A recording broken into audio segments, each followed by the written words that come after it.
Asi by neměl zaniknout, že za českým rekordem se zabila taky limit, tak pro vás je to výrazné vylepšení osobáku, pokud se nepletu, tak co tomu říkáte?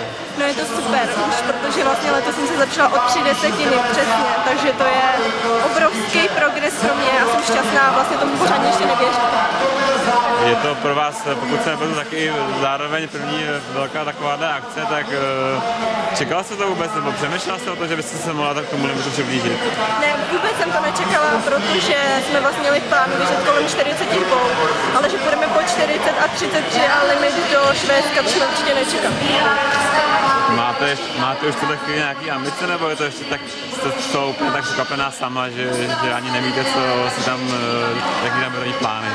No, abych byla upřímná, tak jsem hrozně překvapená. Ambice, všechno jsme to směřovali na tento závod, takže úplně nevím, co se povede ve Švédsku, ale každopádně to nevzdám a budu bojovat ještě dál. Děkujeme.